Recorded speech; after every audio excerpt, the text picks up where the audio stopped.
Vincent! I'm home! I had such a cool adventure and Saints preserve me, be normal. You stink like someone who has been lost at sea for over a year. I was? You were even there when I reviewed The Fog. Oh, right. Well, never mind that. Go get cleaned up. We have a contractor coming in later today to fix that giant hole you left in the wall. Giant hole? What giant hole? Oh, yeah. I kinda forgot about that. Indeed. Well, I'm gonna go have a shower then while you and the contractor deal with, this.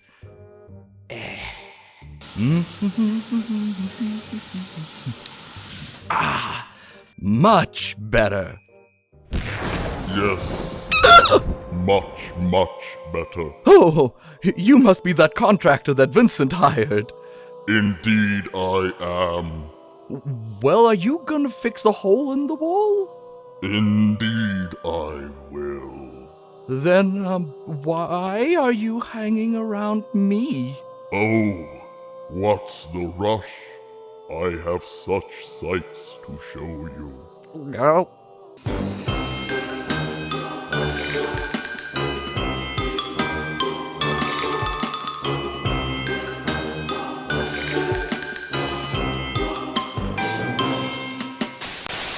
Hellraiser. It's one of those franchises that as a kid you heard some really nasty things about, like how grotesque it is, how perverse it is, how evil it is. But then you watch it and you realize, oh damn, these people were really selling it short. Hellraiser 1987 isn't just simply sadomasochistic demons who want to torture you and eat out your butthole at the same time, but is rather a piece of gothic romanticism that has themes of love, lust, desire, betrayal, death, madness, innocence, and, well, sadomasochistic demons who want to torture you and eat out your butthole at the same time. Hellraiser is about, it's a love story, about obsessive love, dark love. Hellraiser started out as a novella, The Hellbound Heart, by Clive Barker, who wrote the story with the plan of making it into a movie down the line. And along with New World Pictures and $1 million-ish, Clive set out to create a story that would not only horrify and nauseate, but would also titillate the senses, and maybe even pique people's curiosity on what exactly some people find pleasurable. So painful, and therefore so pleasurable. Our story begins in a dingy bar in Morocco. A young Frank Cotton, played here by Sean Chapman, gets his hands on a mysterious puzzle box, the Le Marchand box, aka the Lament Configuration. A mysterious little MacGuffin that promises whoever opens it untold sadistic pleasures beyond their wildest imaginations, which Frank opens, despite all the creepy warnings. Hell no, to the no, no, no, hell to the no. But we don't exactly see what happens to Frank.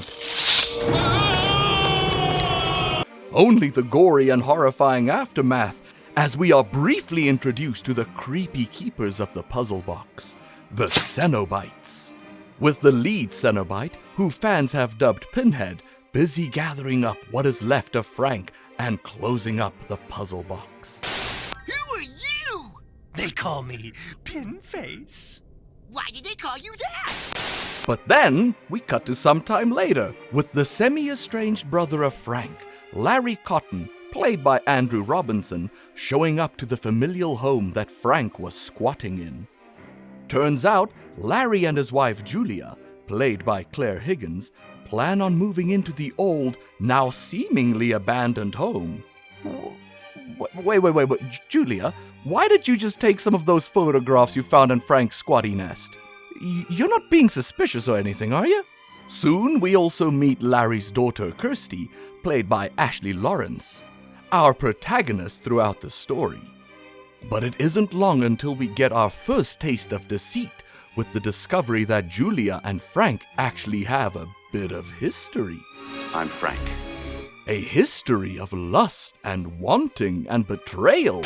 Then Frank did shag his own brother's wife in her wedding gown. I mean, it's naughty, that, isn't it? A dirty bastard. On the topic of wanting, I want you to sign off on these papers before any construction can start. Oh, okay then, but you'll get started soon. Oh, of course. But why rush? This construction will be legendary. In hell. In hell? What? I hope that was like a metaphor or something. But back to the movie. While Julia reminisces about her lust for Frank, Larry gets a bit of an injury. 'Tis but a scratch. Dripping blood all over the attic floor. You know, the room where Frank used to hang out. And nothing else. Here we get treated to the strange rebirth of a monstrously wet and gory skeleton thing, using pretty much every trick in the book available at the time to pull it off. But most notably would have to be the excellent use of reverse photography and melting wax to show the creature getting born into our world. And then we'd have wax heads on that, but on animatronics. And this wax would burn really, really fast. It was like a paraffin wax. So that when it shot in reverse, you'd see this flesh forming up. We had all the different colours of the flesh, but you'd also see the veins go. Effects were headed by Bob Keane and his young team, who all pretty much learned how to do what they were doing on the job.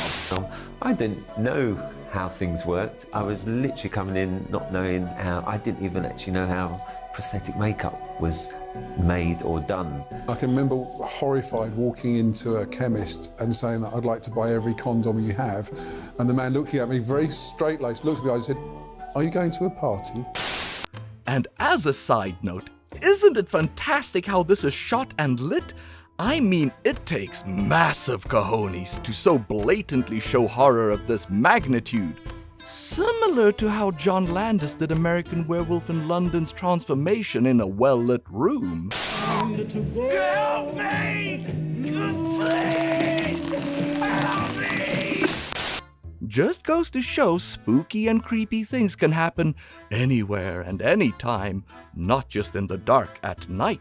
Anyway, later Julia, excusing herself from dinner guests, ventures upstairs to the attic, as though beckoned by strange forces. Here is where she encounters the freshly birthed monster, who seems to know her? Julia? And she might know him. Frank.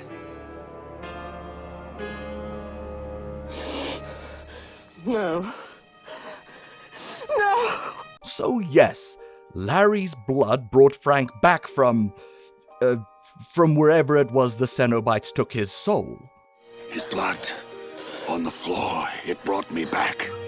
The reason Frank's able to come back is two reasons. Usually there's nothing expelled when the Cenobites take you, but he had just freshly come all over that floor. It's like a 1 in a million shot. So the cum and the blood mix together and he's able to pass over. But Frank, now without skin and being played by skinny actor Oliver Smith, met and interviewed by Clive Barker and said, do you mind being rubberized from head to foot and playing this? There's a before and after sequence of who this character, Frank, is. Sean Chapman to begin with, looking quite pretty, and then emerging as an ugly arsehole like myself. Pleads with Julia, asking her help in order to heal him further, and for that, he will need flesh and blood. See, I told you, only the most hardcore of lust and wanting can get someone to help something as grossly weird and creepy as Frank with these perversions of nature. I think my rash is coming back. Meanwhile, Kirsty spots a strange and derelict man, along with her sort of love interest who contributes almost nothing to the story, before we have a weird nightmarish moment in one of those traditionally gothic scenes with blood and angelic feathers and crying babies. I mean, I don't know what it means, but it freaks Kirsty out enough that she feels she has to phone her dad about it. I just wanted to make sure you were okay. Never better. It's probably just one of those foreshadowing omen thingies. But that doesn't matter right now, as Julia is out on the prowl for men. The first who probably deserves what's coming to him. You're not gonna change your fucking mind, are you? What an asshole! Thus, with a couple of swings from her hammer, Julia leaves the first of Frank's tasty meals for him to slurp up, which seems to perk the old chap right up again. See, it's making me whole again. Side keeps getting messed up when I do the red Submit side. to desire.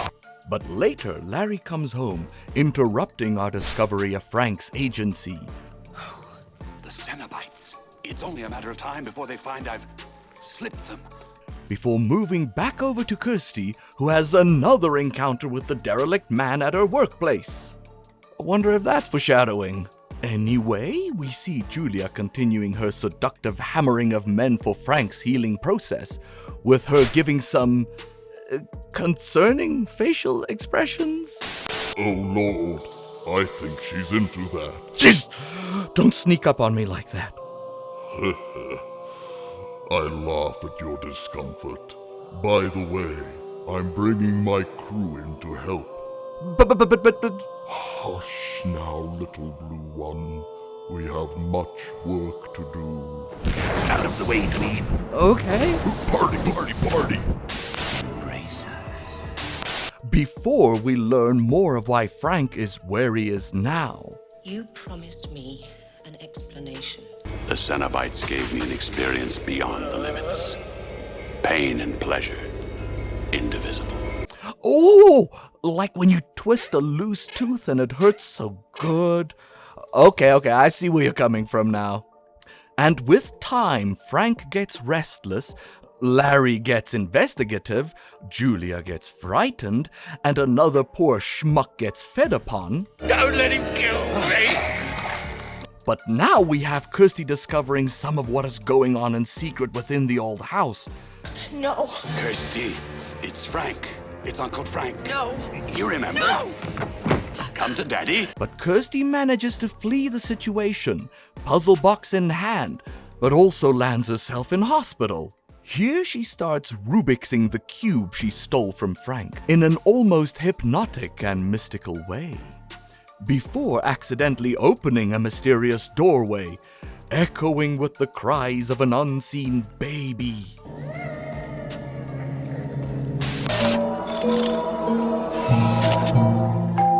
Who the heck can that be?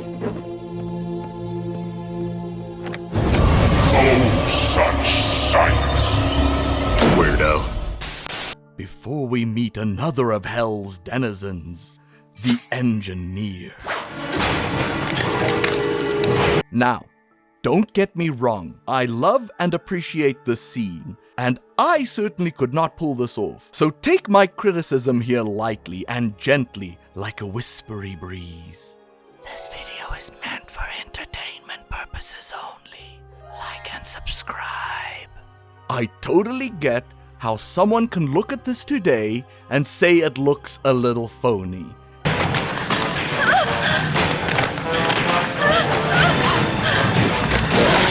Creature that I would slip inside and my arms would be in his feet, my head in his tail, and my feet would work his head. And I think that it can almost certainly be chalked up to the stiff movement of the puppet suit. I mean, just look at those stiff T-Rex appendages down by the mouth.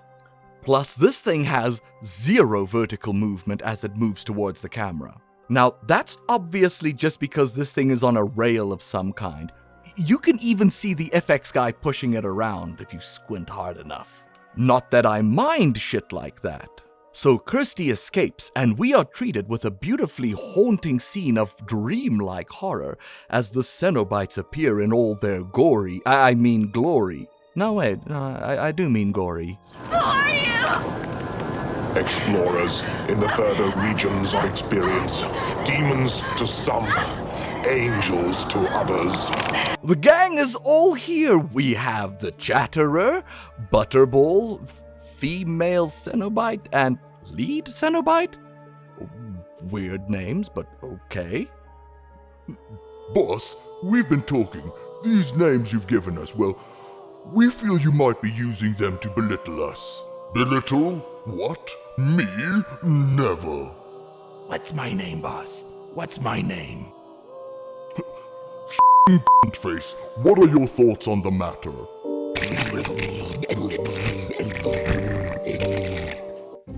Oh, well then, consider it noted.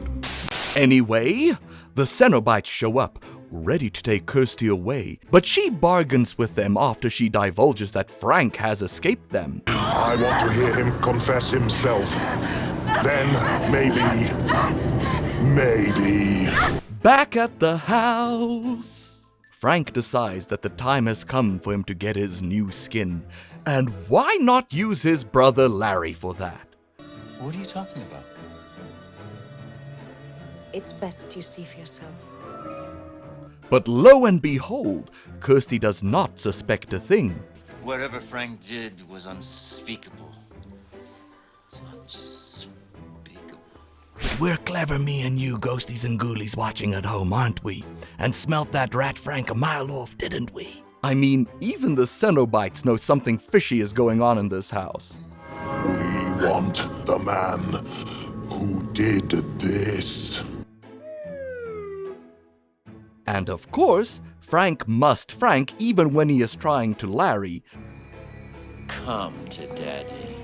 Leading to Kirsty fleeing, Julia getting killed by Frank, and actor Andrew Robinson giving us the performance of a lifetime. Larry is skinned alive by his brother Frank, and puts on the skin, then I get to do Frank. That it was fabulous to be able to do the sort of like the dark and the light. I'd done all the Shakespeare, fuck that. I mean, you were Hellraiser, then that gave me, sort of like cred, street cred. Some cat and mouse stuff happens, despite what Frank claimed. So much for the cat and mouse shit. It's false.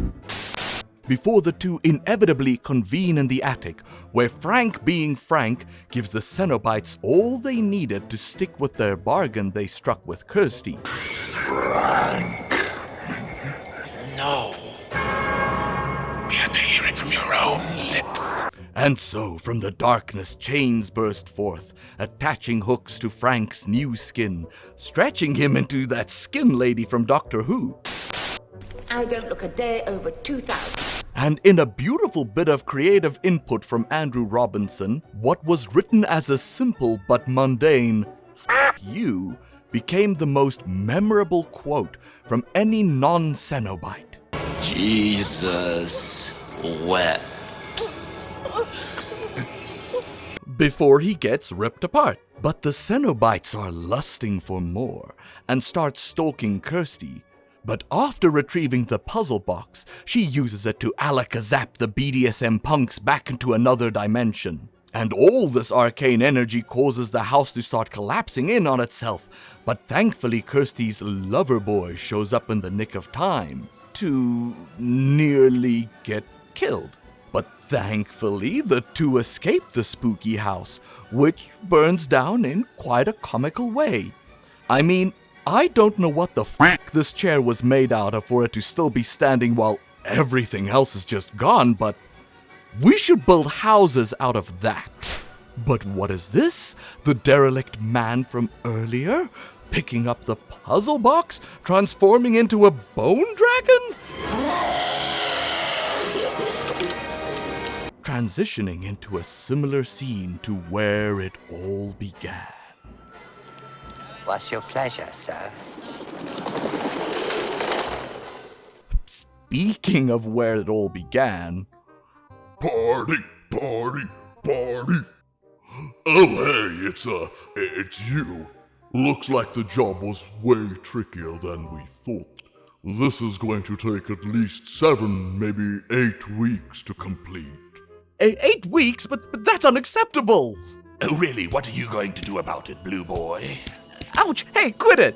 What are you gonna do? What are you going to do? Must use telepathic ability. Vincent, come quick! I need you! Hey, what the? Mess with my meat bag, will you? Well, I'll show you what for.